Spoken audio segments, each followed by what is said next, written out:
Hey guys, this is my BMW 530i M Sport, which I got brand new from BMW Malaysia about 2.5 years ago. And I'm doing a review now to see, is this car still worth it? Will I still buy this car 2.5 years later? And to compare with everything else that's in the market right now, did I do a good decision in actually buying this car? Stay tuned.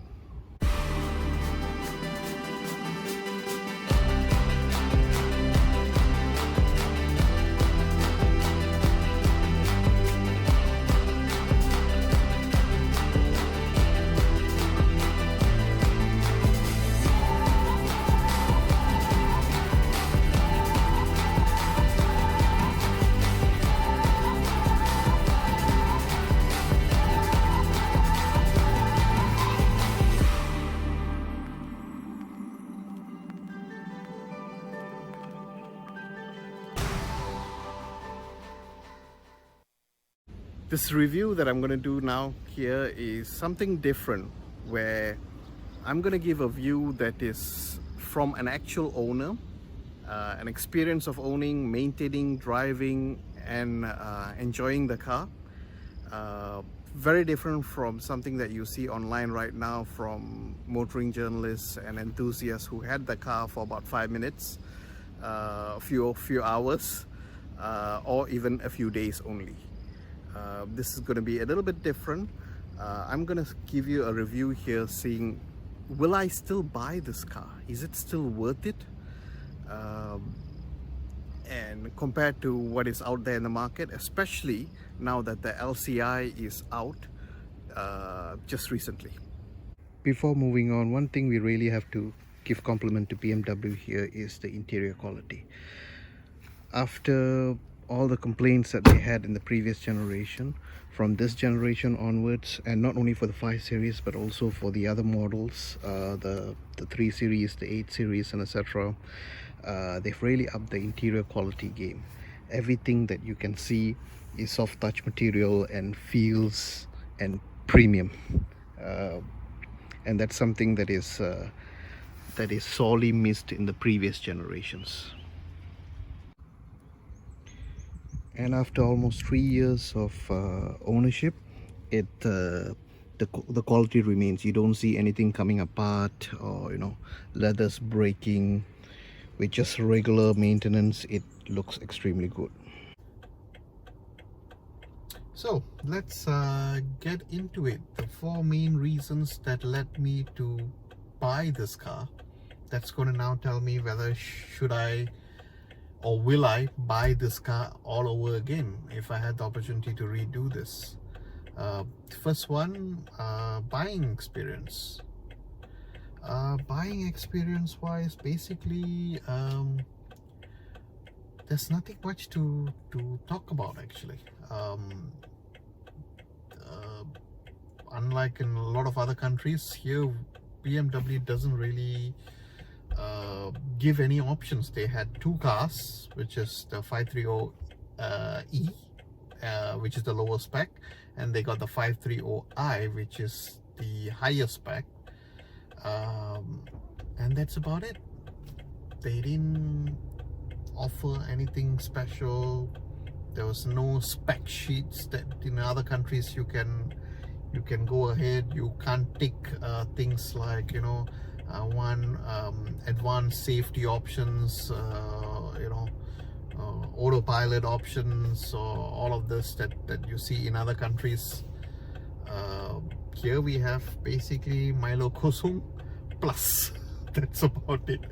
I say plus because slightly better than what they used to sell in the past.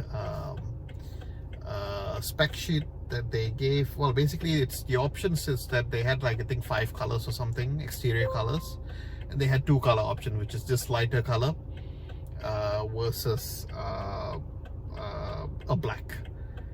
Typically in Malaysia, if you don't have black, apparently you cannot sell cars, because apparently before Malaysians buy a car, they think about cleaning the car first as their main criteria to buy cars. yeah, I've been hearing this for 20 years now. People apparently, Malaysians only like black interior. Hence 99% of all cars that's sold in Malaysia has black interiors, which I'm hoping will change, because as you move up the premium segment, uh, there's a reason why lighter colors are preferred in the premium segments, and I really hope that they give more options. Uh, and not think about first thing, how am I going to clean the car. I've been having this car for almost 3 years and I have no problem. I mean, there's no stain. I don't even clean the car. There's no need to clean the car, because the colors has nothing to do with if you use it like a car rather than just like a proper car, basic care. It's not difficult to take care as well. I just use normal car wash and that's about it. I have 2 young kids, and I've had milk spilled, food stuff, kids kicking at the back, and if you see some stain, just spend like 30 seconds, any kind of kitchen cleaning solutions, just spray and wipe down, that's it, done. Or you get the car wash guys to point the place where they need to clean. They'll do it for no additional cost, and takes about 30 seconds. So it's not really difficult to take care of the lighter colors. Maybe white, but this is not really white. This is just a light brown color. So yeah, coming back to specs, nothing to choose, nothing. If you want this light color, they only had very limited exterior colors, so I wanted this, so I choose the interior color, and then whatever exterior color, I took a darker color, and yeah, that's about it. So really nothing much to shout about in buying. It's the same as buying a Proton or Honda or whatever, since they don't have spec sheets that is pages long like in other countries. Again, I think if BMW and all of these guys offer options, I'm sure there are a lot of Malaysians who are willing to pay for it. But hey, let's hope the X70 is the one that pushes things, because they are the landmark when it comes to specs and making cars feel premium, even at those prices. So let's see. They're the benchmark. So let's hope that they teach the premium segment guys and all the mid-range guys to do better. Which I'm having high hopes on. So yeah, buying experience, nothing much to shout about. Then driving experience, a lot to shout about. It's a very, very nice car to drive. It doesn't have the most powerful engine. It's not the fastest car as well in the segment. If you want the most powerful engine, if you want the fastest car, that's the S90. Hands down, no competition at all. But a good power is only worthwhile when you have a good delivery system, and that's where the gearbox of S90 is a bit disappointing. They're not the fastest, they're not the most responsive. They also don't have the paddle shifters, so it was a bit of you can't do a semi-manual, it's not at your fingertips with fast responses that you want immediate downshifts. You can't do that.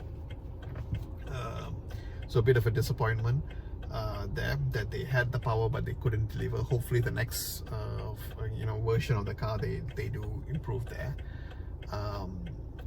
But in terms of overall, the pros of this is that it is super sharp handling. There's no car in the segment that is better than this. Sharp handling, the feel, I mean, again, road feel, again, it's electric steering, so it's fine. I don't see what's a big deal with electric steering and hydraulics, but I'm okay with this. It still has the feel. Super easy to drive with electric steering. It's lighter, so it's fine. But overall, it's what on the driving feel that BMW gives is a better package. If you look at individual component like power, I mean, personally, I find the 2.0 in this 530i, despite rated at 252 horsepower, I find it underpowered. It's a big car, so, and it's a heavy car as well. So when you have 5 people in there with the full boot, it does feel slightly sluggish.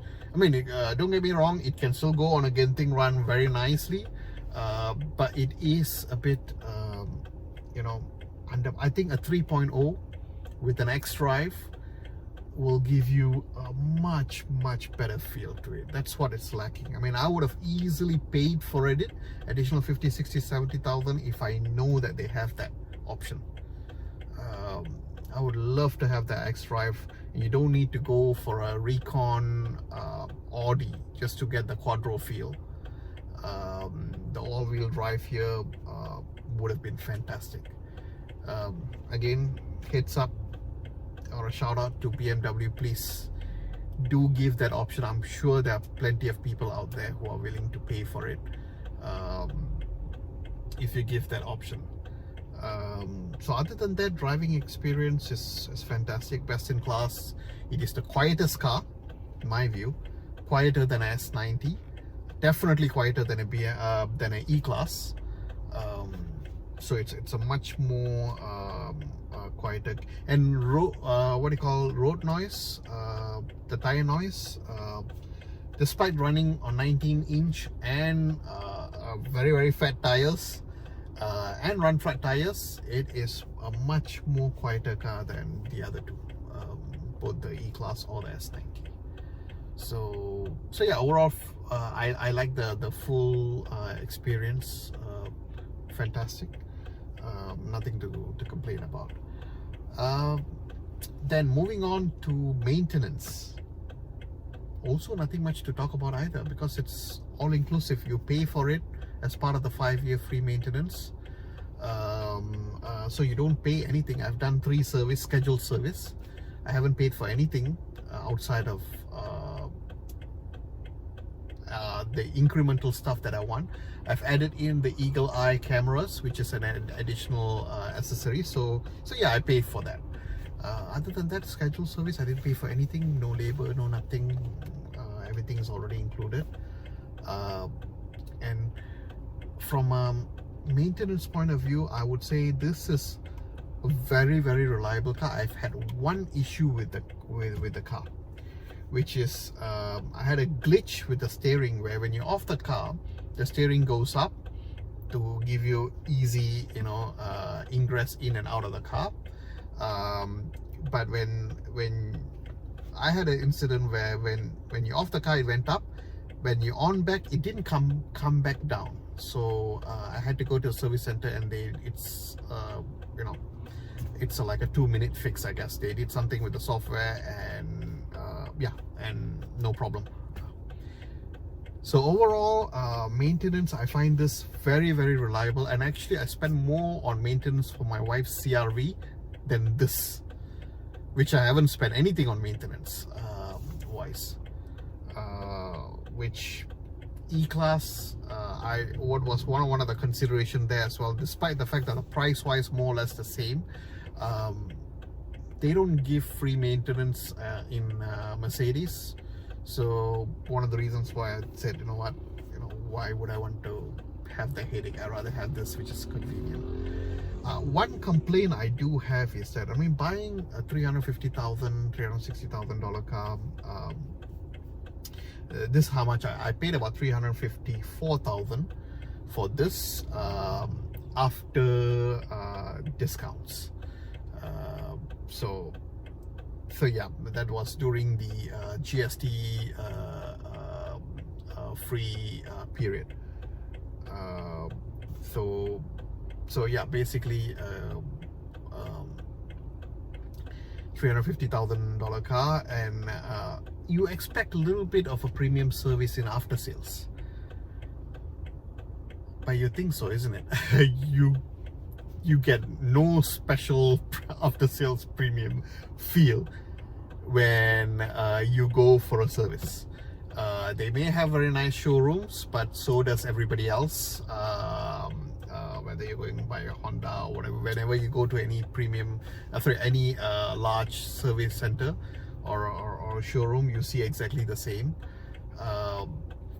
One disappointment or improvement I wish is that, as much as they sell cars, on the after sales part of it, they just lack the number of service centers.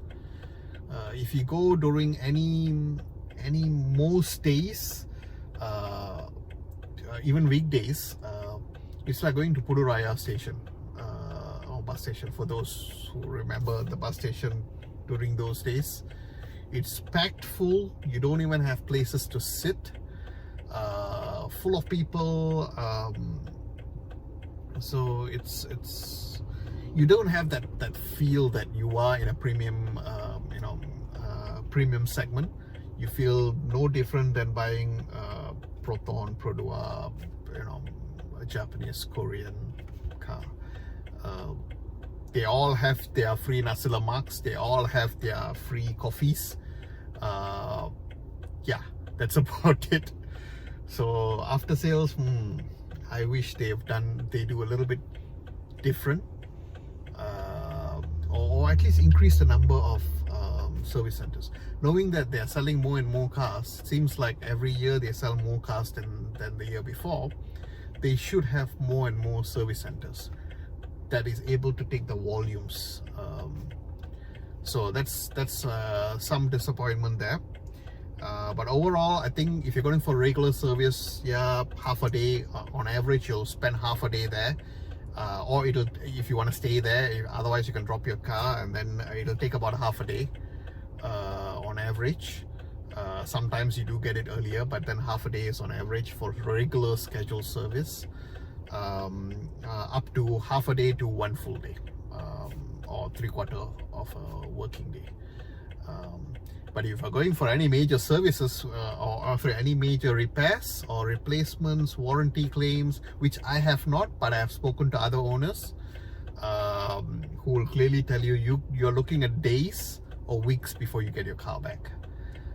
Mainly because it takes time for them to get the parts, takes time for them to do some major repairs, and because you're not the only one doing the repairs. There's a lot of cars, so the volume itself is slowing down the thing. So that's some of the negative points that you need to be prepared for, and they don't necessarily have complimentary cars all the time. So you'll be prepared to take your Grab and expect not to have a replacement car if you're going for a long period of repairs or warranty claims. But generally, this car I find for now no issues. I haven't seen a lot of owners complaining about this. It's fairly reliable, same engine of the previous generation, same gearbox. So basically, yeah, the iDrive is just nice. It's an evolution from the previous gens. So yeah, I think really because the car is very much of an evolution, you don't have nothing to worry about. Those days are gone where people claim BMW, the tagline banyak masuk workshop. I think that doesn't apply anymore for modern generations. The old generations maybe. The new generations are very reliable, so you don't have much and this is not just BMW, this is all the premium segments. I think they have, whether it's a Volvo or BMW or a Mercedes or even an Audi, I think the new generations are quite reliable, so you don't have to be worried too much about it. in terms of maintenance.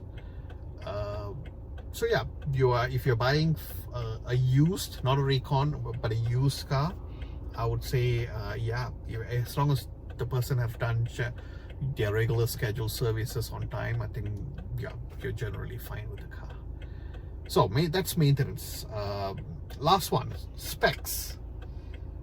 Very much as I mentioned in the buying experience segment, specs really they give you the basics based on what is available in Malaysia. Again, we have to put it in Malaysian context. And now in other countries, in Western countries, a lot the specs we have here is very basic, but this is the highest spec 5 Series they were selling 3 years ago.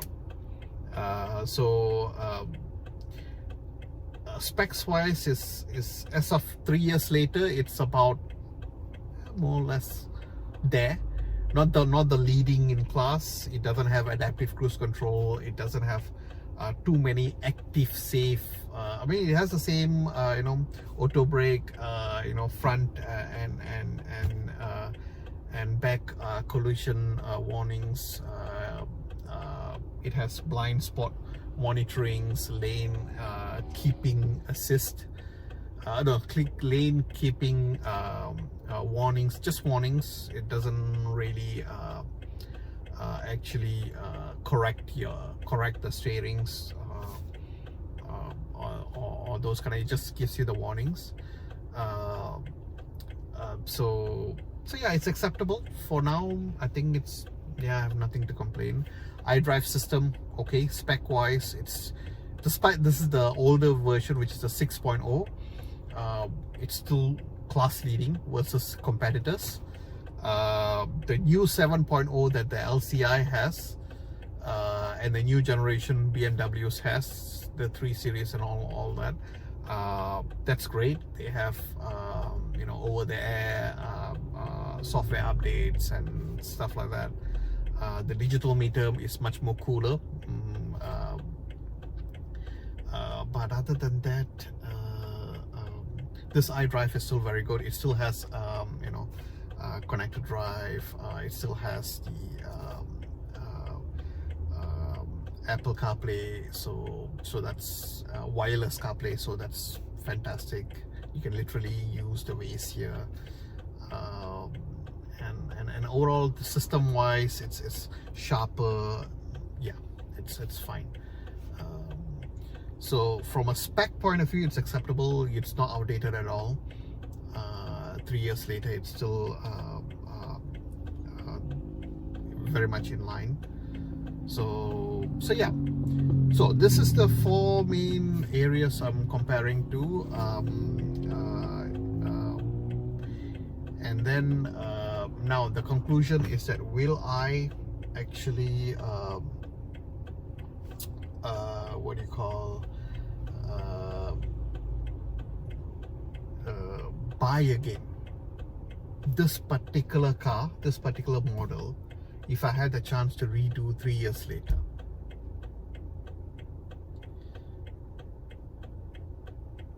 Or would I go and buy this the LCI?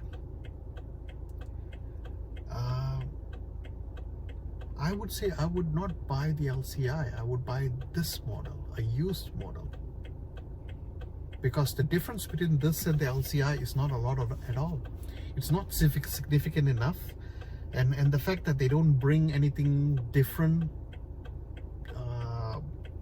to the to the market, it's just not worth the money, at least from my point of view. There are 3 big differences that the LCI brings.